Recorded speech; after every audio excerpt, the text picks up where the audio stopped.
I feel like something I used to always do was compartmentalize, is that the word? Compartmentalize my faith and my time with God. So I remember sophomore year, junior year of college, where I had a good, consistent, quiet time with Jesus in the morning.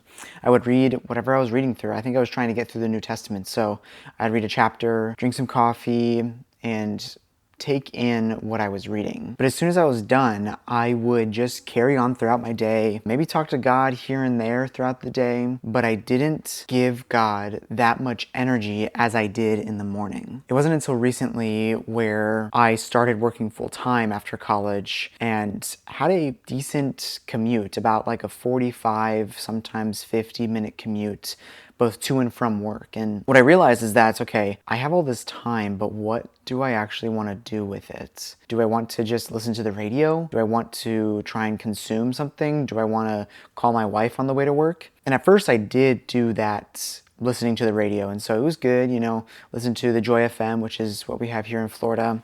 It was encouraging, but I realized that I wanted to carry over my quiet time into that commute, both to and from work. What I've discovered is that there's really three things that you can do on your commute, both to work and from work, or to school, from school, to give God your morning or give God your commute.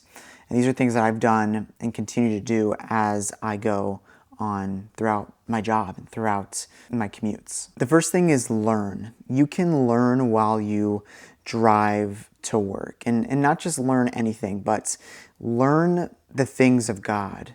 You can listen to podcasts. I love listening to the Becoming Something podcast on my commutes to work. If there's a new episode that week, I will pop it on first thing Monday morning to start my day and to set up my week. Sometimes I'll listen to a Tim Keller sermon for a depth and a rich understanding of who God is in His Word. And through that learning, I've fallen more in love with God because I can see from other people who explain the things of God, explain theology, explain the Word, how amazing our God is. And so by learning who God is and what He says on my commutes to work, I can take that and apply that to my work day or the weekends, whatever day it is. These next two are more intimate things that once I started doing them, saw how beneficial they were. And the first one is listening. You can listen to God, hear what He says, and honestly, in order to do that, you have to be in the Word, because how are you going to listen to Him if you don't know what He sounds like, if you don't know what His voice is? This is one I enjoy doing because it is a direct continuation of that quiet time I did that morning. Depending on what I read, I try to remember it on the commute in silence. No radio, no music, no nothing, but just in silence, listening to what I read that morning, but also if there's something God's stirring on my heart, and if there's something He's trying to press in on me to lean into. I feel like recently, as I've been listening to God on my commutes to work, on the days that I choose to do that, not every day I do that, but on the days where I choose to specifically just listen to what God may be saying, I feel like He's been saying, listen to my voice. Whose voice are you truly listening to? Because I so often fall into that trap of, okay, what are people thinking of me? Or what might people think if I do this or say this? And it's exhausting. And so in the mornings as I drive to work, I get this feeling inside of me that is saying that, and it then translates to the rest of the day as I'm going and experiencing situations where I could care about other people's opinions over God's opinion. I think a beautiful thing is that often when I listen to God, it turns into praises and adoration for who God is. If He's convicting me of sin, or if He's reminding me of my identity in Him, it turns into me speaking out loud the things of God and who God is, and how forgiving and merciful and gracious He is.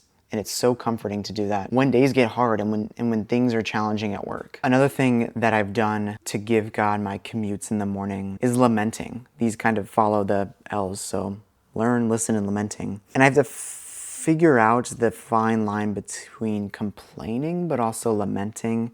And so, oh wait, I just realized that there's like a purple hue coming off the TV that's on in the background. It's okay, whatever. Hopefully it doesn't bother you or messes up the editing when I go and export this.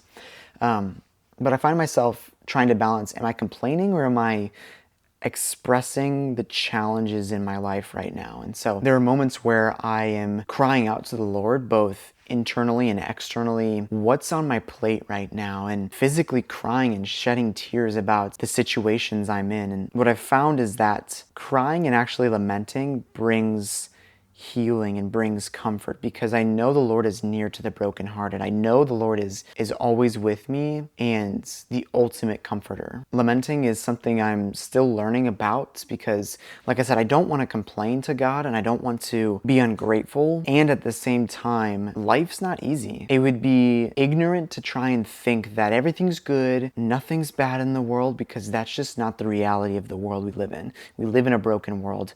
I experience brokenness every day, and that's something I think is worthy of lamenting to God about. What I try to do is, when I lament, couple that with gratitude and say, okay, God, despite all of this, what can I be grateful for?